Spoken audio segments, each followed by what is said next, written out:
Episode 28 এর শুরুতেই দেখি মিস্টার ইয়ান মিস্টার নিয়ানকে মেরে তার হাত পা বেঁধে সাইডে ফেলে রাখে এবং সব প্লেয়ারদের দুঃস্বপ্ন দেখায়। এখানে লেই এবং চুনিওকে দেখি। চুনিও একটা উঁচু বিল্ডিং এর ছাদের উপরে দাঁড়িয়েছিল, তখনই সেখানে লেই চলে আসে আর তাকে জিজ্ঞাসা করে সে ঠিক আছে তো। তখন চুনিও তাকে বলে সে ঠিক আছে। এরপর চুনিও লেইকে বলে তুমি চেয়েছিলে আমি যেন সবসময় হাসি খুশি থাকি, ঠিক ছোটবেলার মতো।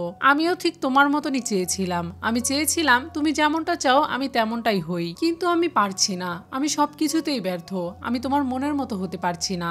এটা বলে সে ওই ছাদ থেকে লাফ দেয় এবং সিন এখানেই কাট হয়ে যায়। আর আমরা মিস্টার নিয়ান এবং ইয়ানকে দেখি। এখানে মিস্টার নিয়ান মিস্টার ইয়ানকে বোঝাচ্ছিল যাতে সে এসব কিছু করা বন্ধ করে দেয় এবং তরুণ বাচ্চাদের জীবন নষ্ট না করে, কিন্তু মিস্টার ইয়ান তো তার কথা শুনবে না। আর সে তাকে বলে তুমি আমাকে ধোকা দিয়েছো, তুমি আমার সাথে থেকে চুনমিং এর সাথে কাজ করেছো, তুমি আসলে তার লোক, তুমি একটা ধোকাবাজ। তখন মিস্টার নিয়ান তাকে বলে আমি সব সময় আপনার আদেশ পালন করেছি, আপনি যা চেয়েছেন আমি তাই করেছি, কিন্তু এই বিষয়টা একদমই মেনে নিতে পারছি না, এটা অনেক ভয়ঙ্কর। এরপর মিস্টার নিয়ান তাকে আরো ভালোভাবে বোঝায়, কিন্তু মিস্টার ইয়ান তার কথা কিছুতেই শুনছিল না। এরপর সিন আবারও শিফট হয় আর আমরা লেইকে দেখি সে চুনিওর কাছে ছুটে আসে আর দেখতে পায় চুনিও মারা গিয়েছে। তাই সে তাকে জড়িয়ে ধরে কান্না করতে শুরু করে আর বলতে থাকে এই সব কিছু আমার দোষ, আমিই ভুল করেছি। লেই চুনিওকে জড়িয়ে ধরে কাঁদতে থাকে। তখনই হুট করে তার কাছে সেই স্মাইলি স্ট্যাম্পটা আসে আর সে ওটা খুললে দেখতে পায় সেটা আর স্মাইল করছে না, বরং সেটা স্যাড রিয়েক্ট দিচ্ছে।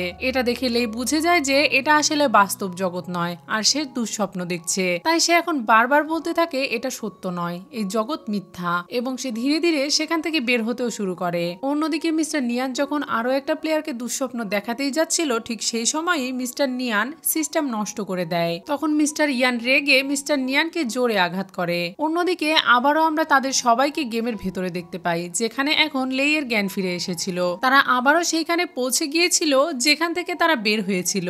এর মানে যখন তারা সেই সিকিউরিটি গার্ডের সাথে লড়াই করছিল তারা ঠিক সেই সময়ে আবার ফিরে গিয়েছিল। এখন লেই এর জ্ঞান ফিরে আসার সাথে সাথে সে চুনিওকে খুঁজতে শুরু করে আর খুঁজতে খুঁজতে সে সবার লাস্টে চুনিওকে দেখতে পায়। তাকে দেখতে পেয়ে লেই তো অনেক স্বস্তি খুঁজে পায় এবং সে তার কাছে ছুটে যায় আর তাকে বলে আমি ভুল করেছি, আমি আসলে বুঝতে পারিনি, সবকিছু আমারই দোষ ছিল, তুমি যেমনটা আমি তেমনটাই তোমাকে ভালোবাসি, তুমি যে রূপেই থাকো না কেন আমি সব সময় সর্বদাই তোমার পাশে থাকবো, কখনোই তোমাকে ছেড়ে যাব না, আমি তোমাকে অনেক ভালোবাসি। এটা বলে সে চুনিওকে জড়িয়ে ধরে। এরপর চুনিও দরজার দিকে খেয়াল করে আর সে দেখতে পায় সে দরজাটা আবারও আগের মতো বন্ধ হয়ে গিয়েছে। তখন লেই তাদেরকে বলে হয়তো মিস্টার নিয়ানের কোনো ভুল হয়েছে। তখন পাওয়ান তাদেরকে বলে গার্ডরা নড়াচড়া কেন করছে না। এটা দেখে চুনমিং বুঝে যায় আর তাদের সবাইকে বলে এই সব কিছু মিস্টার নিয়ান পরিচালিত করছে আর এখন এই দরজাটাও আমাদের কোনো কাজের নয়, কারণ সে এসব কিছু আবারও বদলে দিয়েছে। এখন আমাদের হাতে একটা মাত্র উপায় রয়েছে, আমাদেরকে সেই গোপন দরজাটা খুঁজে বের করতে হবে, তখনই আমি এখান থেকে বের হওয়ার পথ তৈরি করতে পারবো। এবং সেই দরজাটা এখানেই কোথাও রয়েছে, কিন্তু আমি এটা কিছুতেই খুঁজে পাচ্ছি না। ওই দরজাটা খুঁজে পাওয়ার একমাত্র উপায় হলো চুন ইয়োর ইউ চরিত্র। আমরা যদি একবার সেই ইউ প্রতীকটা খুঁজে পাই তাহলে আমরা সেই দরজাটাও খুঁজে পেয়ে যাব। তখনই চুনিও খেয়াল করে সেই দরজার ভেতরে কিছু একটা রয়েছে আর সে তার বাবাকে ডাকে এবং সেটা দেখতে বলে। তখন চুনমিং সেখানে যায় আর সেই দাগটা দেখে বুঝতে পারে যে এটাই সেই ইউ এর অংশ, কিন্তু এটা এখানে পুরোপুরি নেই, এর বাকি দুটো আরো অংশ রয়েছে যেটা আলাদা আলাদা জায়গাতে রয়েছে। তখন লেই ভালোভাবে খেয়াল করে আর তার মনে পড়ে সে কন্ট্রোল রুমে আরো একটা অংশ দেখেছে এবং এই বিষয়ে সে তাদেরকে জানায়। তখন চুনমিং বুঝে যায় যে তাদের কি করতে হবে আর সে তাদের সবাইকে দলবদ্ধভাবে ভাগ করে দেয়। সে বাওয়ান আর ডোডুকে ওখানেই থাকতে বলে এবং বাকিদের আলাদা আলাদা ভাগ করে একটা দল তৈরি করে দেয়। যেহেতু তারা দুইটা অংশ খুঁজে পেয়ে গিয়েছিল তাই এখন আরো একটা অংশ খোঁজা বাকি ছিল, তাই জিয়ান ইয়াং এবং হ্যাংকে দায়িত্ব দেয় সেই বাকি অংশটুকু খোঁজার। এরপরে তারা নিজ নিজ গন্তব্যে বেরিয়ে পড়ে। পরের সিনে সুবিন আর চেনজিকে দেখি, তারা দুইজন মিলে অন্য আরেকটা চিহ্ন খোঁজার জন্য চুনিওকে যে রুমে আটকে রাখা হয়েছিল সেই রুমে গিয়েছিল। সেখানে গিয়ে ওই চিহ্নটা খোঁজার সময় সুবিন ফিল করে হয়তো বা চেনজি তার উপরে রাগ করে আছে, তাই সে চেনজিকে জিজ্ঞাসা করে তার সাথে যা হয়েছে এসব কিছুর জন্য কি সে এখনো সুবিনকে ভুল বুঝছে। তখন চেনজি তাকে বলে না, এসব কিছুর জন্য সে তাকে দায়ী করছে না, কারণ সে তাকে হেলমেট পরার জন্য বারণ করতে চেয়েছিল কিন্তু সেই তার কোনো কথাই শোনেনি আর সে নিজে থেকেও ভালো কোনো কাজ করছিল না এবং চুনিওর সাথে হিংসা করছিল, কিন্তু এখন সে তার ভুল বুঝতে পেরেছে। আর এই গেমের ভেতরে আসার পর সে নতুন কিছু বন্ধুও পেয়েছে, যেমন সুবিনকেও সে নিজের বন্ধু বানিয়ে নিয়েছে। এরপর সে সুবিনের কাছে ক্ষমা চায়। এটা শুনে সুবিন তো অনেক বেশি খুশি হয়ে যায়। এরপরে তারা আবারও সেই বাকি চিহ্নটি খুঁজতে শুরু করে। তখন সুবিন দেখতে পায় সেখানে সেই চিহ্নটা রয়েছে। অন্যদিকে কন্ট্রোল রুমে চুনমিং আর কুইং সেই বাকি চিহ্নটাও খুঁজে পায়। এরপর তারা দুজন মিলে ওয়াকি টকির মাধ্যমে লেইকে জানিয়ে দেয় যে তারা বাকি দুইটা অংশ খুঁজে পেয়েছে। তখন লেই তাদেরকে বলে, আমরা এখনো এখানে কিছু অংশ অনুসন্ধান করছি। অন্যদিকে জিয়াং ইয়াং আর হ্যাংকে দেখি তারাও বাকি অংশটি খুঁজছিল। খুঁজতে খুঁজতে হুট করেই জিয়াং এর কিছু একটা মনে পড়ে যায়, আর সে হ্যাংকে ডেকে বলে ইউ চিহ্নটি আঁকাতে। তখন হ্যাং ইউ চিহ্নটি আঁকায়। তখন জিয়াং সেটাকে ভালোভাবে দেখছিল। তখনই তার মনে পড়ে যায় যে সে এই অক্ষরটি তার রুমের ভিতরে দেখেছিল, যেখানে তাকে রাখা হয়েছিল, এবং তারা সাথে সাথে সেই রুমের দিকে ছুটে যায়। অন্যদিকে মিস্টার ইয়ানকে দেখি মিস্টার নিয়ানের নষ্ট করে ফেলা তারগুলোকে সে আবার ঠিক করে, এবং গেমের ভেতরে থাকা সেই সিকিউরিটি গার্ডদের সে আবারও পুনর্জীবিত করে তোলে। সেখানে দাঁড়িয়ে থাকা বাওয়ান আর ডোডো এটা লক্ষ্য করতে পারে, আর ওয়াকিটকির মাধ্যমে তাদের সবাইকে জানিয়ে দেয়। তখন মিস্টার চুনমিং সিসিটিভি ক্যামেরায় ভালোভাবে সবকিছু লক্ষ্য করে, আর সে বাওয়ান আর ডোডোকে বলে তারা দুজন যাতে দ্রুতই খাবার রুমের দিকে চলে যায়, এবং খাওয়ার রুমে দাঁড়িয়ে থাকা চুনিও আর লেইকে বলে দেয় যাতে তারা দুজন তাদের সাথে লড়াই করার জন্য প্রস্তুতি গ্রহণ করে। এবারে তারা দুইজন এক জায়গায় হয় এবং উঁচু একটা জায়গায় তারা চারজন একসাথে দাঁড়িয়ে পড়ে। অন্যদিকে চুনমিং সেই ক্যামেরার ভেতরে তাদের সবাইকে দেখছিল। অন্যদিকে সব সিকিউরিটি গার্ডরা যখন সেই রুমের ভেতরে চলে আসে, তখন চুনমিং সঠিক সময়ে সেই দুঃস্বপ্নের ধোঁয়া ওই রুমের ভেতরে ছেড়ে দেয়, যার কারণে সব সিকিউরিটি গার্ড একে একে জ্ঞান হারিয়ে পড়ে যেতে শুরু করে। আর সেখানে থাকা লেই, বাওয়ান, চুনিও এবং ডোডো নাকে রুমাল দিয়ে দাঁড়িয়েছিল। গার্ডরা যখন জ্ঞান হারিয়ে ফেলে তখন তারা সবাই নিচে নেমে আসে এবং বাকি সেই অংশটুকু খুঁজতে শুরু করে। আর কিছুক্ষণ পরে তারা সেটা খুঁজে পেয়েও যায়। এখন তারা সবাই যে যার মতো এক একটা ইউ এর খণ্ড খুঁজে পেয়ে যায়। তখন চুনমিং ওয়াকি টকির মাধ্যমে তাদের সবাইকে বলে যে যার জায়গায় দাঁড়িয়ে আছে তারা যেন সেখানেই থাকে। শুধু চুনিও আর লেইকে সেই দরজার সামনে ফিরে যেতে বলে। তারা দুজন সেখানে ফিরে যাওয়ার পর চুনমিন তাদের সবাইকে বলে, আমি এখন গুনতে শুরু করব। যখনই আমার গণনা করা শেষ হবে তোমরা সবাই একই সময়ে এবং একই সাথে সেই চিহ্নের বাটনগুলোতে চাপ দিবে। এটা শুনে তারা সবাই যে যার মতো রেডি হয়ে যায়, আর চুনমিং গণনা করা শুরু করে। যখনই তার গণনা করা শেষ হয়ে যায় তারা সবাই একসাথে ওই বাটনগুলোতে চাপ দেয়, এবং সাথে সাথে সেই খণ্ডগুলো খুলে এসে একে একে একটা অক্ষরে পরিণত হয়। আর একটু পরেই তারা সবাই সেই দরজাটা খুঁজে পেয়ে যায়, এবং সেই দরজা খুলে ওই রুমের ভেতরে যেতে শুরু করে। বাহিরে থেকে মিস্টার ইয়ান এসব কিছু দেখে তো অনেক বেশি রেগে যায়, এবং মিস্টার নিয়ান হাসতে শুরু করে। তখন মিস্টার ইয়ান তার কাছে যায় আর তাকে বলে, তুমি কি মনে করছো এখন সবকিছু শেষ? কখনোই না, এটা এতই সহজ নয়। তখন মিস্টার নিয়ান তাকে বলে, এখনো অনেক সময় আছে, এসব কিছু বন্ধ করো।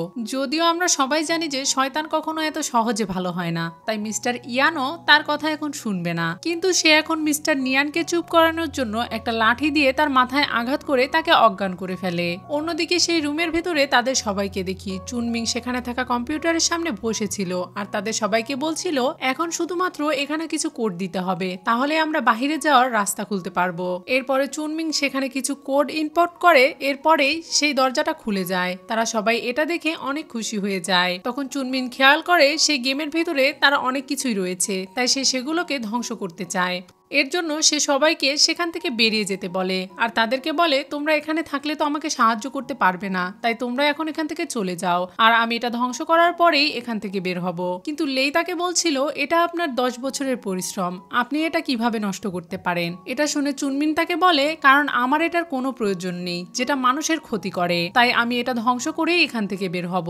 এটা শুনে তারা সবাই তার কথায় রাজি হয়ে যায়, আর একে একে তারা সবাই সেখান থেকে বেরিয়ে চলে যায়। শুধু বাকি ছিল চুনিও, লেই আর চুনমিং। তখনই চুনমিং খেয়াল করে গেমের ভেতরে মিস্টার ইয়ান প্রবেশ করেছে, আর এই বিষয়ে সে কাউকে বলে না, কিন্তু লেই এটা দেখে ফেলে। যখন চুনিও বাহিরে বের হওয়ার জন্য লেইকে ডাকে তখন লেই তাকে এই বিষয়টা বুঝতে দেয় না, আর সে তার কাছে এগিয়ে যায় আর তাকে প্রথমে ভালোভাবে সেই দরজা দিয়ে বেরিয়ে যেতে বলে। কিন্তু চুনিও তাকে বলে তুমি সবাইকে বের করে দিতে চাও, কিন্তু তুমি নিজে এখানে থাকছো। তখন লেই তাকে বলে আমি সবসময় তোমার সাথে থাকবো আর তোমার সাথেই আছি। এটা বলে সে তাকে হাক করতে চায়। এটা দেখে চুনিও তাকে জড়িয়ে ধরে। এরপর লেই কৌশলে চুনিওকে সেই দরজার দিকে ধাক্কা মেরে এগিয়ে দেয়। চুনিও যখন সেই দরজা দিয়ে চলে যাচ্ছিল তখন লেই তাকে জানায়, মিস্টার ইয়ান এখানে আসছে, তুমি চিন্তা করো না, আমি তোমার বাবার পাশে আছি, আমি তাকে কিছু হতে দেব না। এদিকে মিস্টার নিয়ান বুঝতে পারে যে চুনিও গেম থেকে বেরিয়ে এসেছে, তাই সে তাকে ডাকে। তখন চুনিও তার কাছে যায় আর তার হাতের বাঁধন খুলে দিতে শুরু করে।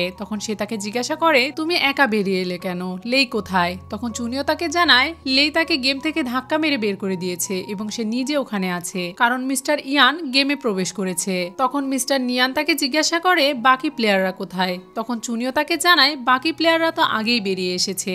অন্যদিকে মিস্টার ইয়ান সেই রুমে প্রবেশ করে আর সে চুনমিংকে বলে, তোমার কি এখনো এটা করা খুব প্রয়োজন? তুমি এটা কেন নষ্ট করছো? এটা তোমার 10 বছরের পরিশ্রম, তুমি যা করেছো এটা কি যথেষ্ট নয়? তখন চুনমিং তাকে বলে, না, এটা যথেষ্ট নয়, আমি চাই না যে এরকম একটা ধ্বংসলীলার প্রকল্প বাঁচিয়ে রাখতে, আর তুমি তোমার নোংরা উদ্দেশ্য আমার প্রকল্প দিয়ে পূরণ করো। আর তুমি এটা ধ্বংস করার কথা বলছো, তুমি তো অলরেডি এটা ধ্বংস করে ফেলেছো, কারণ গেম একটা আনন্দদায়ক জিনিস আর তুমি এটাকে কি বানিয়ে ফেলেছো। তখন মিস্টার ইয়ান তাকে বলে, থাক, এটা নিয়ে আমরা আর কথা না বাড়াই। তখন চুনমিং তাকে বোঝানোর চেষ্টা করে আর তাকে বলে, আসলে আমিও এটা ধ্বংস করতে চাই না, আমরা দুজন মিলেই এটা বানিয়েছি আর আমাদের বাচ্চাদের মতো তিলে তিলে এটাকে বড় করেছি। চলো আমাদের গেমে যে ভুলগুলো আছে সেগুলোকে ঠিক করি আর আমরা আবারও নতুন করে শুরু করি। তুমি যা চাইবে, যেভাবে চাইবে সেভাবেই হবে সবকিছু। আমরা আবারও একসাথে কাজ করব এবং সবাইকে একটা নতুন গেম উপহার দিব। তখন মিস্টার ইয়ান তাকে বলে, এখন অনেক দেরি হয়ে গিয়েছে। কিন্তু চুনমিং তাকে বলে, কিসের দেরি হয়ে গিয়েছে? যদি তোমার মেয়ে কি এখানে থাকতো তাহলে সে অবশ্যই চাইবে না তোমাকে এভাবে দেখতে। তখন মিস্টার ইয়ান তাকে বলে, কিন্তু সে এখানে নেই, তাই আমি এই একমাত্র কাজটাই তার জন্য করতে পারি। চুনমিং তাকে বোঝাচ্ছিল তখনই সেখানে অ্যালার্ম বাজতে শুরু করে এবং কম্পিউটার থেকে নোটিফিকেশন আসতে শুরু করে যে আর 5 মিনিটের মধ্যেই এই গেমটা ধ্বংস হয়ে যাবে। তখন মিস্টার ইয়ান বুঝতে পারে যে আসলে চুনমিং এতক্ষণ তার সাথে টাইম পাস করছিল এবং অপেক্ষা করছিল তার প্ল্যানিং সাকসেসফুল হওয়ার জন্য। তখন পাশ থেকে লেইও বেরিয়ে আসে। এটা দেখে মিস্টার ইয়ানের তো অনেক বেশি রাগ হয় আর সে রাগ কন্ট্রোল করতে না পেরে চাকু বের করে চুনমিংকে মারতে যায়, কিন্তু লেই তাকে বাঁচিয়ে নেয় আর ধাক্কা মেরে সে দরজার দিকে ঠেলে দেয়, যার কারণে চুনমিং না চাইলেও সে এই গেম থেকে বেরিয়ে যায় এবং পেছন থেকে মিস্টার ইয়ান সেই চাকুটা লেইয়ের পেটে ঢুকিয়ে দেয়। সে বেশ কয়েকবার লেইয়ের পেটে চাকু মারে আর তাকে আহত করে ফেলে। লেইও নিজেকে বাঁচানোর জন্য চেষ্টা করে। এরপর তাদের দুজনের মধ্যে একটা লড়াই হতে শুরু করে এবং মিস্টার ইয়ান লেইকে অনেক বেশি কাবু করে ফেলে আর তাকে বলে, তুমি কেন আমার মেয়ের প্রতিশোধ নিতে দিলে না? তখন লেই নিজেকে বাঁচানোর জন্য তাকে আঘাত করে দূরে ফেলে দেয়। এরপরে তারা দুজন মুখোমুখি হয়ে বসে। তখন লেই তাকে বলে, আমি জানি আপনি এই সব কিছু করেছেন আপনার মেয়ের প্রতিশোধ নেওয়ার জন্য নয়, বরং আপনি এই সব কিছু করেছেন কারণ আপনি নিজেকে ঘৃণা করেন। আর এটা এই কারণেই কারণ আপনি সেদিন আপনার মেয়ের লাইভ স্ট্রিম দেখতে পারেননি অথবা তাকে বাঁচাতে পারেননি। ঠিক সেই জন্যই আপনি এসব কিছু করছিলেন, কারণ আপনি সত্যের মুখোমুখি হতে চান না। তখন মিস্টার ইয়ান তাকে বলে, তুমি বুঝবে না একজন বাবার কষ্ট যে তার মেয়েকে হারিয়েছে। তখন লেই তাকে বলে, আমি বুঝি প্রিয়জন হারানোর বেদনা, কারণ আমিও আমার বাবাকে হারিয়েছি। আমার বাবা যখন প্রচুর পরিমাণে নেশা করত তখন আমার মা তাকে ছেড়ে চলে এসেছিল। এরপরে সে শুধু আফসোস করত আর নিজেকে দোষারোপ করত। সে কখনোই সত্যের মুখোমুখি হতে চাইতো না আর এভাবেই সে নিজেকে কষ্ট দিত এবং তার আশেপাশের মানুষদেরকে। যদি আপনি সত্যের মুখোমুখি না হন তাহলে আপনি কখনোই এই কষ্টের ভেতর থেকে বেরিয়ে আসতে পারবেন না। আমাদেরকে দেখুন, আমরা সবাই দুঃস্বপ্নের মুখোমুখি হয়েছি। চুনিও ক্ষমা করতে শিখেছে, জিয়াং ভালো পথে ফিরে এসেছে, কুইংও এখন সাহসী হয়ে গিয়েছে। আমাদের সবাইকে দেখুন, আমরা সবাই বদলে গিয়েছি। তাই আপনিও ভালোভাবে বাঁচুন। আপনার মেয়ে যদি বেঁচে থাকে তাহলে সে আপনাকে নিশ্চয়ই চাইবে। তখন মিস্টার ইয়ানের তার মেয়ের বলা কিছু শেষ কথা মনে পড়ে। তার মেয়ে তার কাছে ক্ষমা চেয়েছিল আর তাকে বলেছিল সে যদি ওই ভুতুরে বিল্ডিং এ না যেত তাহলে তার এই অবস্থা হতো না, কিন্তু সে এগিয়ে যাচ্ছে একটা আলো আর উষ্ণতার পৃথিবীতে। তখন লেই তাকে বলে, মিস্টার ইয়ান এখনো সময় আছে, চলুন একসাথে বের হই। ফাইনালি মিস্টার ইয়ান এখন সবকিছু বুঝতে পারে আর সে দ্রুত সেখান থেকে যাওয়ার জন্য লেইকে উঠে দাঁড়াতে হেল্প করে। তারা দুইজনই সেখান থেকে বের হওয়ার দরজায় একসাথে যাচ্ছিল আর চারিদিকে সবকিছু ধ্বংস হয়ে যাচ্ছিল, কিন্তু শেষ পর্যায়ে এসে লেই মিস্টার ইয়ানকে সেই দরজার দিকে ধাক্কা দিয়ে এগিয়ে দেয়, ঠিক যেমনটা সে আগেও করেছে। এখন সেই দরজায় যদি একবার কেউ প্রবেশ করে তাহলে সে আর গেমে ফিরে আসতে পারে না। তাই মিস্টার ইয়ানের এখন আর কিছুই করার ছিল না। সে শুধু লেইয়ের দিকে তাকিয়ে চিৎকার করছিল আর সব সবকিছু ধ্বংস হয়ে যাওয়া দেখতে পাচ্ছিল। লেই সেখানে পড়েছিল, তার চারপাশে সবকিছু ধ্বংস হয়ে যাচ্ছিল। তখন সে মিস্টার ইয়ানের দিকে তাকায়। মিস্টার ইয়ানও তার দিকে তাকিয়েছিল, কিন্তু সে ধীরে ধীরে চলে যাচ্ছিল এবং সবশেষে সেখানকার সবকিছু ব্লাস্ট হয়ে ধ্বংস হয়ে যায়। এবং আজকের এই এপিসোডটি এখানেই শেষ হয়ে যায়। তো ভিউয়ার্স, লেই বেঁচে আছে নাকি মারা গেছে তা আমরা আগামী পর্বেই দেখতে পাবো। এই ড্রামাটি যদি তোমাদের কাছে ভালো লেগে থাকে তাহলে ভিডিওতে একটি লাইক দিয়ে কমেন্ট বক্সে কমেন্ট করে আমাকে অবশ্যই জানাবে। আর আমার চ্যানেলে সাবস্ক্রাইব করে বেল বাটনে অলে ক্লিক করে রাখবেন, যাতে ভিডিও পোস্ট করার সাথে সাথে নোটিফিকেশন সবার আগে আপনার কাছে পৌঁছে যায়। আজকের মতো এখানেই বিদায়, কথা হবে অন্য কোনো ভিডিওতে।